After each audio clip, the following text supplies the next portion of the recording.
So, you know how on YouTube there's a lot of tutorials on how to create VHS looking videos, and all of them suck? All of them are terrible. Now, most of them are to kind of create the nostalgic feel of old home movies, but, you know, maybe you want something different. Maybe you want to create the look of old television from the 60s, 70s, or 80s, you know, around that time. And if you watch television from the 60s, 70s, or 80s, you know, game shows, sports events, comedy shows, music videos, they all have one similar thing in common. If they were shot on television, of course, and not film. They all had these trails that went off the lights. Now, according to my research, this is called comet tails. And by research, I mean I watched like 2 YouTube videos that called it comet tails, so that's just what I'm gonna call it now. Their, I guess, official name is comet tails, but we're gonna call them light trails. So, light trails were basically this effect that occurred from cameras from the 60s to the 80s due to the tube sensor that was inside it, which was a tube. Now, most people, I guess, don't really care, but when I looked up, you know, what this effect was, pretty much every single one is like, oh, what is this effect and how can I recreate it digitally? And so here we are. A lot of these forums are really, really old, and here we are in 2024 with the tutorial on how to create them. You're welcome. Alright, so I have these 2 videos right here. They were both shot like 40 minutes ago. But they're both nighttime shots, but this one's indoors and it's brighter, and this one is outdoors, which is way darker. Both of them have bright lights in them.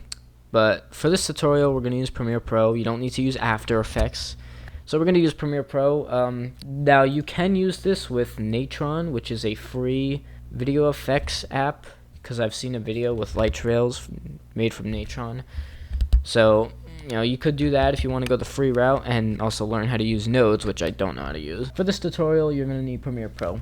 If you don't have Premiere Pro, you could just pirate it. Now, first thing you want to do is change the sequence settings to either first of all, 640 by 480, because that's what old television is, 59.94 FPS or 29.97, either one, or if you're in England, 25 frames a second or 50. And so here we are. Here's our first clip, which is just mom with these, see these bright lights right here? Yeah, they look kind of like studio lights from 70s music videos. So we're just going to use that. First, what we want to do is, this is like a 1080p video, so we might want to, yeah, there we go, stretch it, or sorry, make it smaller so it can fit in the timeline. That's okay. First thing we want to do is copy the clip like this. We have a layer on top. This is where all the stuff's going to happen. This layer is just left alone. In fact, we could just turn this off right now. We do need it, but just turn it off.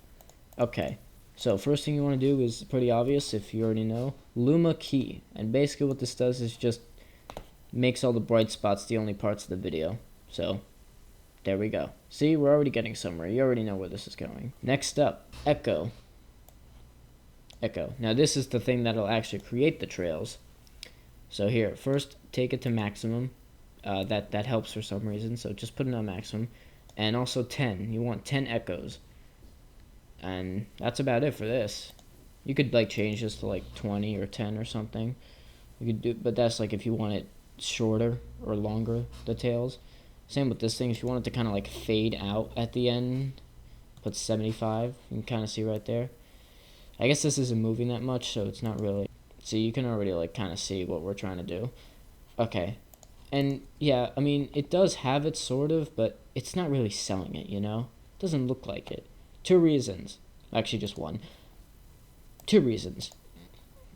1, it's white, and pretty much every single one of those tails is colorful.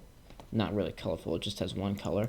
But anyway, oh, forgot to say, search up tint, put that on there, and this you can leave alone, it doesn't matter. Change the white to whatever color you want. Change it to red. I like purple, I see purple a lot, or maybe like bright pink or something. I see those colors a lot on old tube cameras, you know, old footage like that. There we go, now it's pink. Kind of the most important part, the opacity. Like, you can just put it back to this, but it looks stupidly fake and dumb. We're not done yet. Now, there's 2 ways you could go. Line or dodge, which will just make it look like this, which you could see it looks like it now. Or vivid light, which looks a little more realistic. It makes the light look kind of harder. And speaking of hard, we need it to, it's a little bit rough. We need it to be a little more softer, so we're going to take blur, called Gaussian blur. I think it's how that's pronounced. I don't really care. Just put it to like 5 or something, and there we go. It looks real now, and there you go, your light trails. You feel so much better now, don't you? Why did I figure this out? Why am I the only one who figured this out? This is so easy. There you go. There's the light trails that all the forums I've looked at has been trying to recreate since the beginning of time. Oh, also you could change this to 1 if you want it to be a little bit longer. But see, it just kind of looks like it's too much. So we'll put it to 85 actually. There you go. Here's the outside one. Let's just bring that back a little bit. Same thing for this one. Also this one right here, this applies to the daytime too, but just be careful that the sky doesn't get like keyed into it, if you know what I mean. But anyway, yeah. Same thing, Luma key, put it here, get the bright parts of the image. Echo, same thing. And there we go. 3.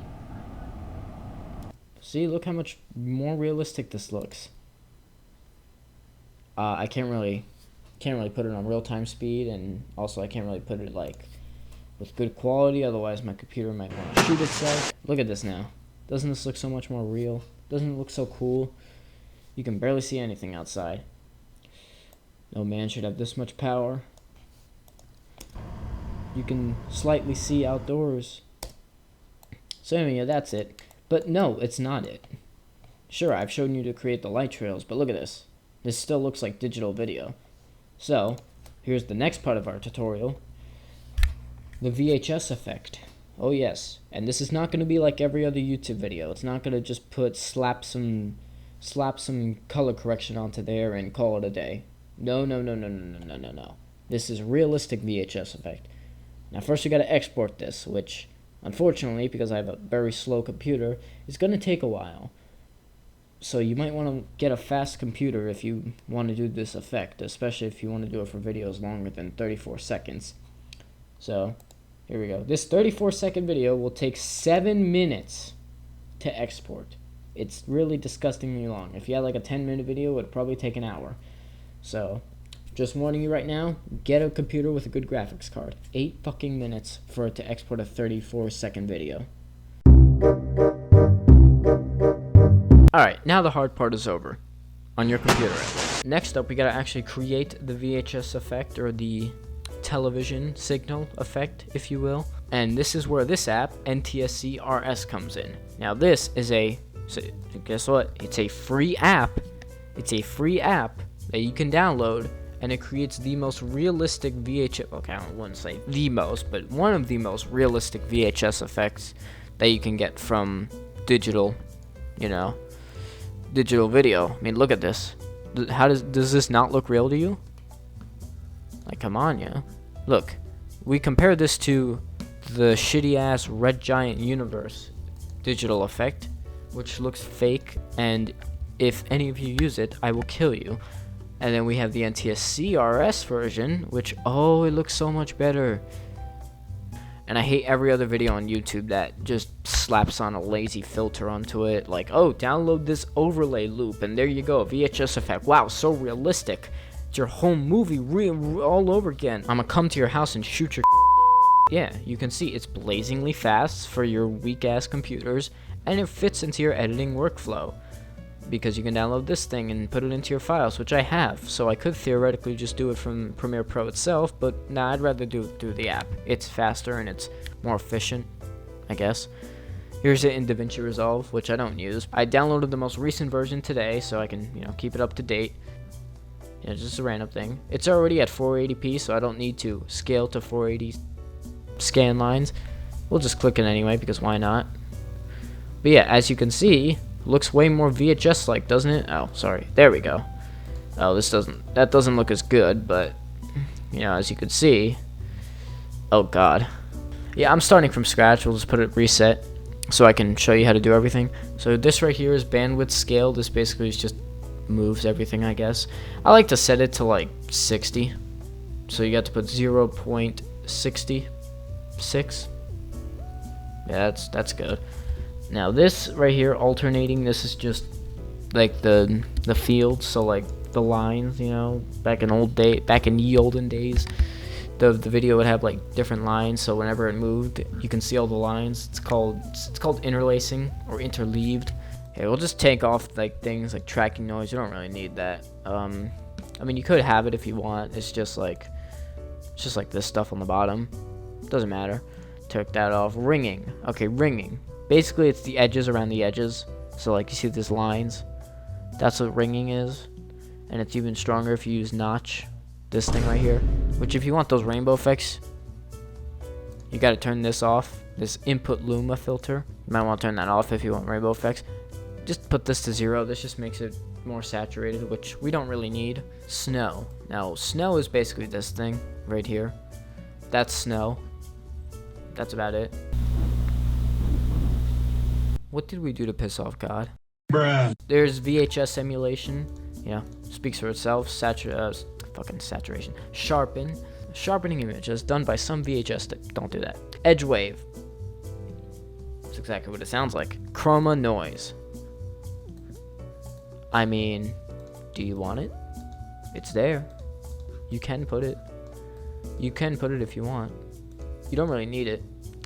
Oh, by the way, this checkered board pattern is also called dot crawl, and you definitely would. Oh, this only also works if it's 180 degrees. If it's 90 degrees, it'll just be, yeah. Oh, there's the rainbow effects. Here, right here is the rainbow effect. We don't really need the snow. Like, I guess we could leave it on, but I don't want it on, so we'll just put that to nothing, to 0. Box, luma smears, just this, which not really that important. Head switching is the thing on the bottom, which is not, well, I guess you can, if you want it to be there, it could be there. This is a new one, midline. This is, I'm glad they added this. This is basically that thing that's like on the bottom of like the VHS, like kind of, I don't know how to explain it. You see how it's there? You see how it's there, like just moving? That's a lot. That's on some VHS tapes. If you watch them, you can see it on the bottom. It's there. So we'll leave that there. Chroma noise. Again, oh, we just went over that. You know what? We'll turn it off. We don't need it. Chroma phaser. This just changes the color. Nobody cares. This just adds lines, which you should add a little bit. So we'll put it to like 13. And there you go. There you go. It looks way more VHS realistic now. Or sorry, old television realistic. See how much more realistic it looks? Maybe we went too far on the chroma phase noise. We'll go to 5. 5 or 6. Look at that. Doesn't it look so much more realistic now? You're welcome. I taught you how to make I taught you how to make light trails. Thank you, brain. I taught you how to make light trails and also how to make a realistic VHS effect. You're welcome. For the 500 people that'll see this video, compared to the 400,000 that saw all the shitty fake VHS filter videos. So I'm glad I'm making a change in the world. Upper only. This just barely changes stuff. It doesn't really matter. We can do this, you know. Just kind of has it like that. So we'll just leave it like this for now. This is good. Composite noise. You can have this if you want, you know. Just put it to like 8 or something. Or 10. This just changes it. Makes it bigger. Makes it smaller. Doesn't matter. Detail. Whoa. It's a lot of detail. Ow, that kind of hurts my eyes. Alright, so we'll just put that down to like 3. And there you go. Your realistic VHS television effect. You are welcome. There's the rainbow effects, by the way. You can see it on the string that's holding up the mom sign. If you want more of it, change this to none. Or sorry, none. I know it doesn't really make that much of a change, but it kind of does. Or just turn off VHS, and there you go. It's way more visible now. You know, if you want, you can have the rainbow effect or there. And there you go. Your realistic we turned digital video into analog 70s, 80s television. Now, if we want to render it, which we probably would want to, so we can watch it, render tab right here. I don't know what this means, but probably best to check it. 32 is good. And this will not be as taxing as on your computer as the Premiere Pro export would be. Now, while this is exporting, I'm just going to quickly tell you this is a variant. Yeah, a variant of an app called NTSC QT. And basically, that app would allow you to recreate a realistic VHS look. But the problem is the interface looks like this. Also, it takes extremely long to render on your computer. It doesn't even matter if you have a supercomputer. And now we're done. We took the video from this to this. So yeah, you're welcome for giving you this knowledge on how to make your video look as shitty as possible, and I'm glad that the 500 people that'll watch this video will feel informed and more educated. You're welcome. I would say subscribe for more content like this, but I don't make tutorials, I make commentary videos, but this is one of the things that I wanted to share my knowledge with to the greater public. That's it. That's about it. See ya.